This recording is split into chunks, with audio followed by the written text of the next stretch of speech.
Alors, Madame Couture, présentez-nous un peu le pavillon de la faune. Qu'est-ce qu'on y retrouve?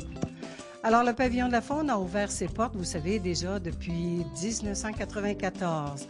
Alors, on est à notre 15e année et on présente, comme toujours, des animaux naturalisés provenant de l'Amérique du Nord, mais présentés dans des scènes panoramiques dans lesquelles les décors peints à la main par notre artiste peintre recréent finalement l'habitat de l'animal.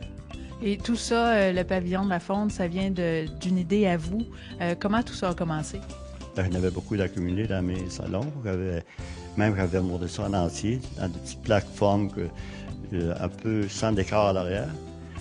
Puis, suite à la demande du public qui venait, il y a beaucoup d'agents d'école qui venaient. Il y avait aussi les clubs d'âge d'or.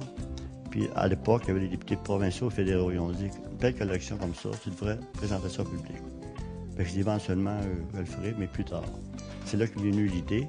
Conjointement avec Gilles Poulin, qui est mon cousin, c'est lui qui a fait les belles scènes à l'arrière. Donc, on a parti ça, on a construit, on a graduellement, par étapes, une première année en 1994.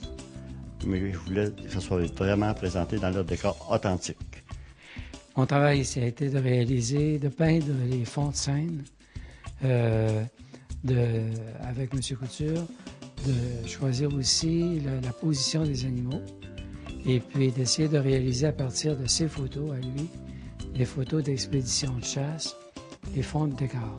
Donc ça veut dire qu'au niveau créativité, moi ce que je faisais, c'était d'essayer de reproduire l'endroit que lui avait visité en allant aux expéditions. Au niveau technique ici, donc la base sur laquelle je travaille, c'est un fond de plâtre, simplement, qui a été fabriqué d'une façon circulaire dans tous les sens, en hauteur et en largeur, pour donner un effet de profondeur. Quand vous vous promenez dans votre pavillon, laquelle des scènes est votre préférée? Ah bon, il y en a un il y a les orignaux. L'orignal, c'est un animal, c'est un cervidé qu'on connaît tous, qu'on a dans nos régions, à grandeur de l'Amérique du Nord, mais qui impressionne beaucoup, car c'est le plus grand cervidé au monde, hein, quand même.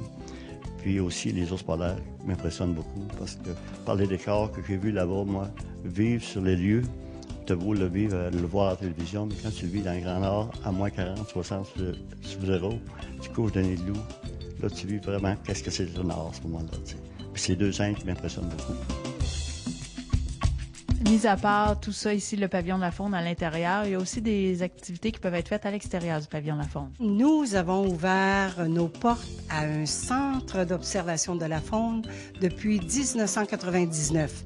Alors, évidemment, comme mon conjoint est le chasseur et le principal amateur de nos animaux, je dirais bien, c'est lui qui désirait pouvoir aussi offrir à nos visiteurs la possibilité de voir des animaux vivants, toujours avec guide animateur en toute saison, ouvert à l'année, sauf qu'en période estivale, du 1er juin jusqu'à la mi-octobre, on est ouvert 7 jours semaine. Alors, j'espère qu'on aura une belle saison touristique qui se prépare, qui arrive bientôt.